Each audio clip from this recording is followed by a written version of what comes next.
Hey, what's up, everybody? It's Roy Wood Jr. 2020 was a huge year for streaming, which is kind of like saying 1903 was a huge year for airplanes. There were no real airplanes before then, but this year, all the streaming sites came out left and right. Like most of y'all, I've been coping with the pandemic, just streaming my ass off in my house, hiding from that Rona. I've been streaming on my phone, streaming on my tablet, streaming on my TV. I even been streaming on my Peloton bike. Technically, it's not a Peloton bike, it's an iPad that I taped to the handlebars of a bike I stole. Same difference. Anyway, now there's plenty of stuff to watch and plenty of places to watch it. First, let's start with the classics. Netflix, the OG of the game. Netflix been in it since DVDs. Y'all remember old school Netflix?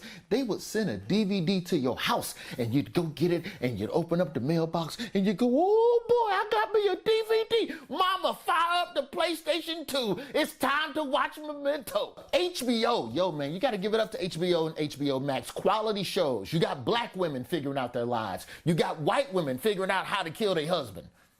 Wait, was it the husband they tried to kill?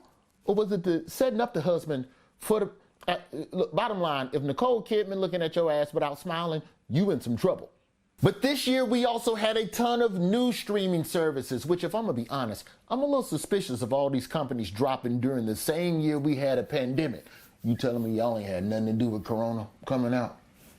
It's like they were all sitting around their board meetings like, okay, as soon as March hits, hit the 5G button and start the Corona. So we had new streaming services like Quibi. Quibi, which promised to revolutionize the game. Quibi, which stood for Quick Bites, and it was quick and it bit the dust. A moment of silence. And of course, there's CBS All Access, where you can watch Star Trek with a black woman in charge, and if that's too much for you to handle, we've got an animated version. It's more popular, too. And then there's Apple Plus. This is one of my favorite new streaming sites, because if you don't like a show on Apple Plus, you can just go to the Apple Store, complain at the Genius Bar. Yes, I got this show from Apple Plus. It's Steve Carell, but he's sad. And that's not how I like my Steve Carell. Can you get him back to Anchorman status? Also, my iPod Shuffle broke.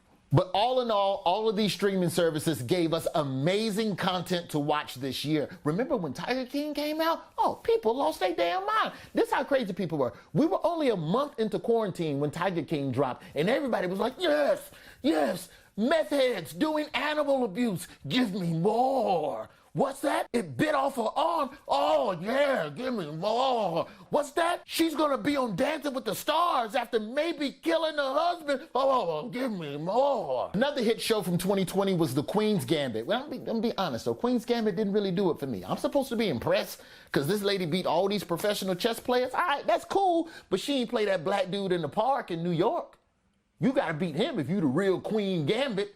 Gambit Queen? Is that what it's called? You know what I'm talking about. That black dude that's set up in Washington Square Park with a chessboard by himself, lonely, because nobody will play him, because people scared. Another huge show from 2020, The Last Dance. Oh my God, finally a documentary to prove how good Michael Jordan is at basketball. It also showed us that Michael Jordan is the Michael Jordan of laughing on an iPad. He's the Scottie Pippen of wearing oversized suits and the Bill Wennington of hiding his liquor on camera. I guess when you got 6 rings, you really ain't got to hide shit. Somebody told me the Great British Baking Show was good. I tried to watch an episode, but it was just people baking. Nobody was cussing, nobody was fighting, nobody was backstabbing.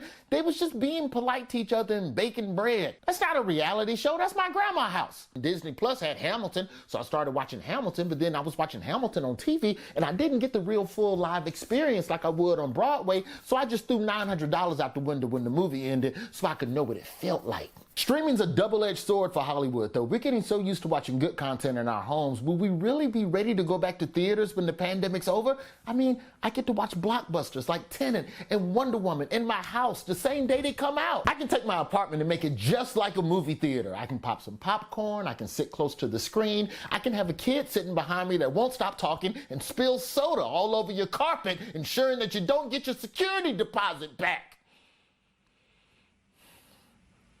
And that's the year in streaming. And please, for the love of God, stop saying I look like the dude from the movie Soul. It's not me. It's disrespectful and it's hurtful to my family.